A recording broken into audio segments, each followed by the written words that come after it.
आज मैं आप सबको शनिवार व्रत की कथा सुनाने जा रही हूँ। इस दिन शनि देव की पूजा होती है। काला तिल, काला वस्त्र, तेल, काली उड़द की दाल शनि को बहुत प्रिय है, इसलिए इनके द्वारा ही शनि की पूजा होती है। शनि की दशा को दूर करने के लिए यह व्रत किया जाता है। शनिवार व्रत कथा। एक बार संसार में चारों दिशाओं में पूजे जाने वाले नवग्रह एक स्थान पर एकत्र हुए, परस्पर विविध प्रकार से वार्तालाप करने लगे। जब बात घूमती हुई उस स्थान पर आ पहुंची कि हम नौ ग्रहों में सबसे बड़ा और सर्वाधिक पूजनीय कौन देव है, तो प्रत्येक ग्रह देवता स्वयं को बड़ा कहने लगा। इस बात पर जब बहुत देर तक वाद विवाद होता रहा और कोई निर्णय नहीं हो सका, तो यह तय हुआ कि चलकर इंद्र से इसका निर्णय कराना चाहिए। सो वह 9 के 9 ग्रह इंद्रदेव के समक्ष उपस्थित हुए। उन सबकी बातें सुनकर इंद्रदेव भी सोच में पड़ गए, किसे छोटा कहूँ और किसे बड़ा, किसकी श्रद्धा के पात्र बने और किसके कोप के भाजन। अंत में सोच समझकर निर्णय ना करते हुए वह बोले, मैं अल्प बुद्धि इस बात का निर्णय करने में असमर्थ हूँ। मुझे तो आप सभी बड़े नजर आते हैं और मैं सभी का आदर सम्मान समभाव से करता हूँ। इस प्रकार नवग्रह संतुष्ट नहीं हुए और जिद करने लगे कि इसका निर्णय आपको अवश्य करना चाहिए। तब देवराज बोले, आप लोग मृत्यु लोक में जाइए, वहां एक अत्यंत न्यायप्रिय राजा विक्रमादित्य राज्य करता है। आप उनके पास जाइए, वह अवश्य आपका कोई ना कोई उचित निर्णय कर देगा।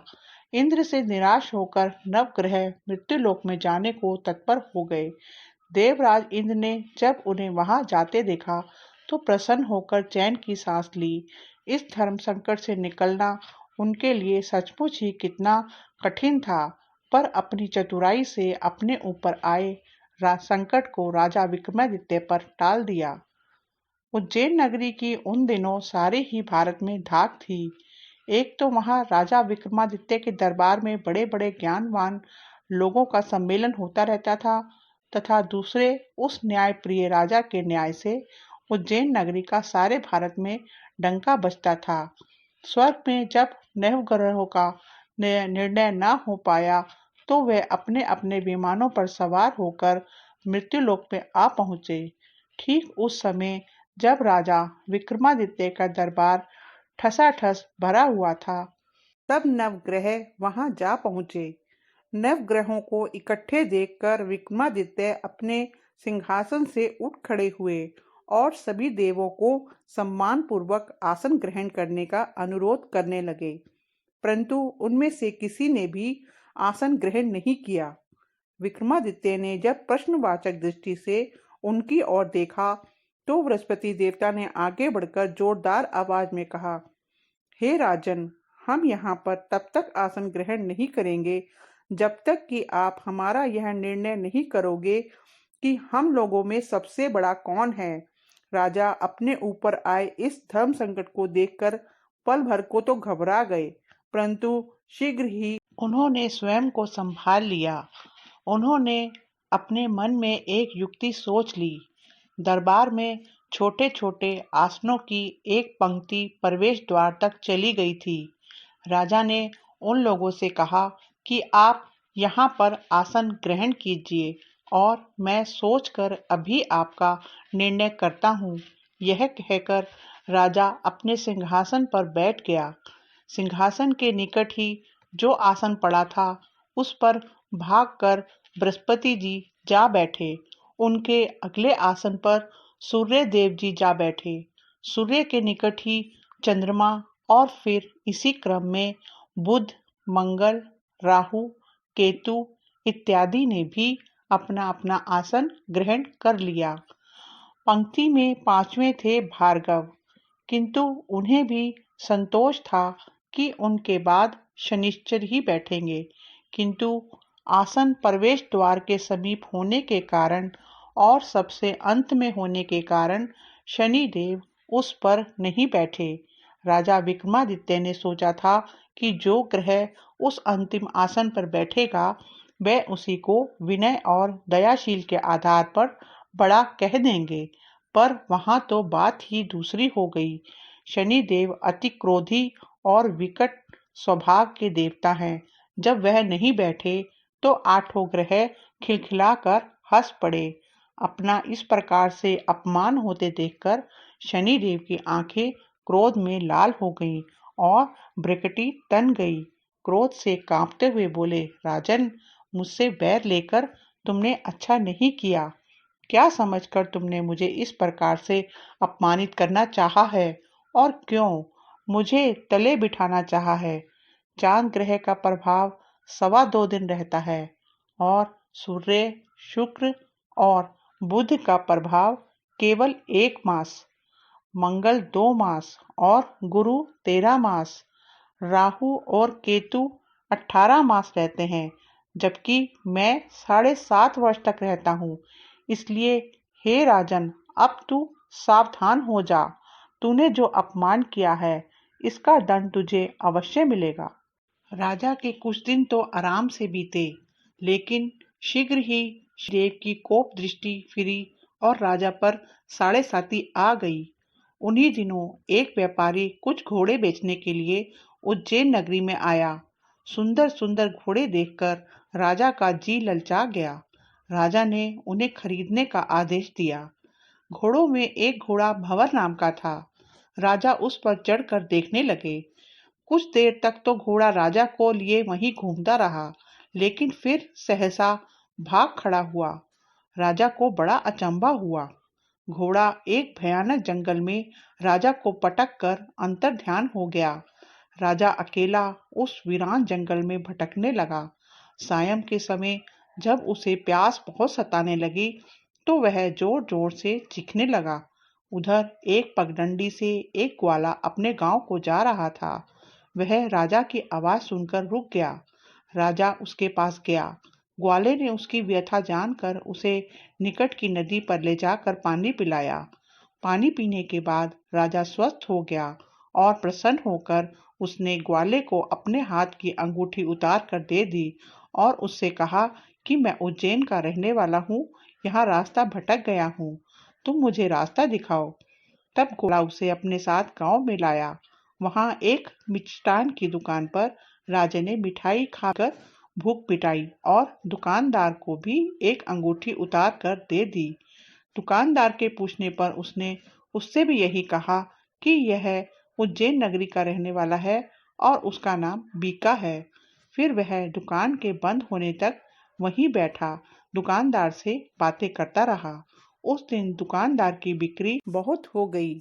उसने सोचा, यह भाग्यवान पुरुष है जो इसके आने से आज मेरी इतनी बिक्री हुई है।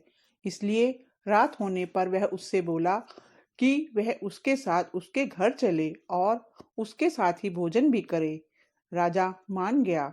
जब वह दोनों घर पहुंचे तो दुकानदार की पत्नी ने उनका बड़ा स्वागत सत्कार किया और अतिथि के लिए विशेष रूप से भोजन तैयार किया।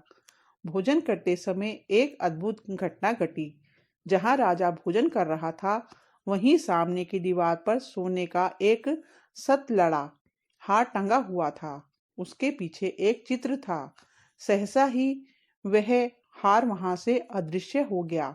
दुकानदार के यहाँ एक नौकरानी थी। उसने जाकर घर की मालकिन से कहा, वहां खूंटी पर हार नहीं है। जब बात दुकानदार तक पहुंची तो उसने राजा से पूछा। राजा बोला, मुझे तो नहीं मालूम, तुम्हारे और मेरे अतिरिक्त तो यहाँ कोई था नहीं। सच सच बताओ, हार कहाँ है? मुझे नहीं मालूम। राजा फिर बोला, मेरे पास कोई हार नहीं है। जब कोई निर्णय नहीं हो सका तो दुकानदार राजा को उस नगर के राजा के पास ले गया। उस नगर के राजा ने जब विक्रमादित्य की भोली भाली सूरत देखी तो वो बोला कि वह व्यक्ति कभी भी चोरी नहीं कर सकता, और यह कहकर उसने विक्रमादित्य को छोड़ दिया। विक्रमादित्य जब उस नगर में यूं ही इधर उधर घूम रहा था, तब उस नगर के एक तेली ने उससे कहा कि वह उसके यहाँ काम कर ले और उसे वह रहने का स्थान और खाने की सामग्री भी देगा। राजा मान गया और तेली उसे अपने घर ले आया। वहां सारा दिन राजा धानी पर बैठा अपने बैलों को हाँकता रहता और तेली बाजार में तेल बेच आता। जब वर्षा ऋतु आई और मूसलाधार वर्षा होने लगी, तब धानी पर बैठे हुए विक्रमादित्य ने मोच में आकर ऊंचे ऊंचे स्वर में राग अलापना आरंभ कर दिया। निकट ही उस नगर के राजा का राजमहल था। वहां खिड़की में बैठी राजकुमारी ने जब राजा का मधुर स्वर में गीत सुना तो वह अपना दिल हार बैठी। उसने अपनी नौकरानी को पता करने के लिए भेजा। नौकरानी वहां राजा को गाते हुए देखकर लौटी तो राजकुमारी से बोली कि वहां पर तो कोई अति सुकुमार नवयुवक बैठा मस्ती में आंखें बंद किए हुए गा रहा है। राजकुमारी ने सुना तो उसने अन्न जल का त्याग कर दिया। रात तक जब उसने कुछ नहीं खाया तो रानी ने आकर उसे समझाया, पर वह बोली कि वह तो उस गाने वाले से ही शादी करेगी। रानी ने जाकर राजा से कहा कि राजकुमारी एक तेली पर मोहित हो गई है और उससे ब्याह रचाना चाहती है। राजा ने सुना तो बहुत क्रोधित हुआ। उसने तेली के घर से विक्रमादित्य को बुलाया और उसके हाथ काटकर जंगल में फिकवा दिए। यह बात जब राजकुमारी को वह और भी अपनी बात पर दृढ़ हो गई और बोली, मैंने तो अब उसी को वर लिया है, वह चाहे कैसा भी हो उसी से विवाह करूंगी। बेटी की हट देखकर लाचार हो राजा ने दोबारा विक्रमादित्य को नगर में बुलवाया और उससे राजकुमारी का मामूली ढंग से पाणी ग्रहण करवाया और एक साधारण मकान में दोनों को बसा दिया। दोनों वहीं रहने लगे।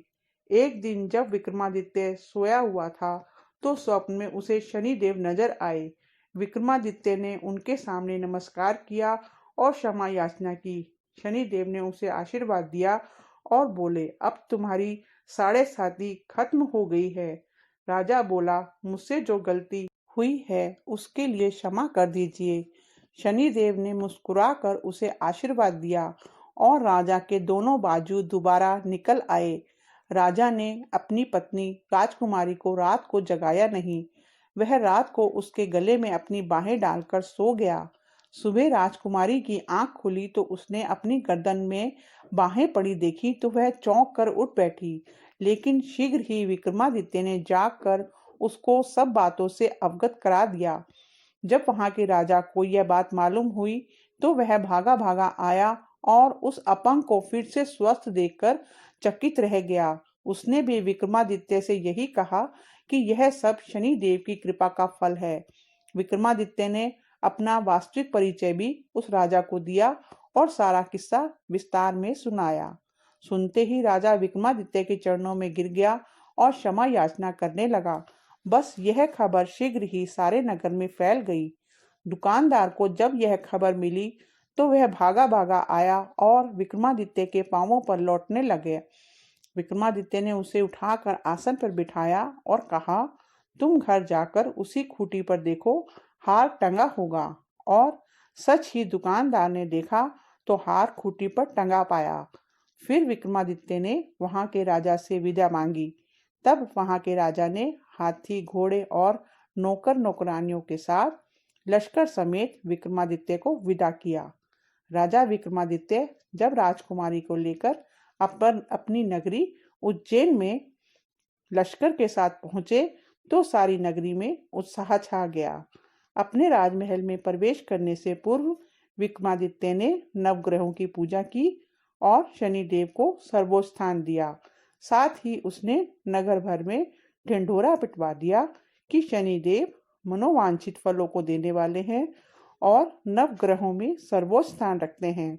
इस प्रकार शनिदेव को मनाकर विक्रमादित्य ने अपने राज्य, यश और कीर्ति को प्राप्त कर लिया। शनिदेव जी की आरती। जय जय शनि देव महाराज, जन के संकट हरने वाले। जय जय शनि देव महाराज, जन के संकट हरने वाले। तुम सूर्य पुत्र बलधारी, भय मानत दुनिया सारी। साधत हो दुर्लभ काज, जय जय शनि देव महाराज। जन के संकट हरने वाले, तुम धर्मराज के भाई। जम क्रूरता पाई, घन गर्जन करत आवाज, जय जय शनि देव महाराज। तुम नील देव बिकरारी, भैसा पर करत सवारी। कर लोह गदा रहे साज, जय जय शनि देव महाराज। तुम भूपति रंक बनाओ, निर्धन सिर छत्र धराओ। समर्थ हो करन मम काज, जय जय शनि देव महाराज। राजा को राज मिटायो, जिन भक्तों फेर दिवायो। जग में हो गई जय जयकार, जय जय शनि देव महाराज। तुम हो स्वामी हम चरणन, सिर करत नमामि जी। पूर्वो जन जन की आस, जय जय शनि देव महाराज। यह पूजा देव तिहारी, करे दिन भाव ते भारी। अंगीकृत करो कृपाल, जय जय शनि देव महाराज। प्रभु सुधी दृष्टि निहारो, क्षमिए अपराध हमारो। है हाथ तिहारे लाज, जय जय शनि देव महाराज। हम बहुत विपत्ति घबराए, शरणागति तुमरी आए। प्रभु सिद्ध करो सब काज, जय जय शनि देव महाराज। यह विनय करे कर जोर, भक्त सुनावे जी। तुम देवन के सिर ताज, जय जय शनि देव महाराज। जन के संकट हरने वाले, जय जय शनि देव महाराज। जय शनि देव महाराज जी की।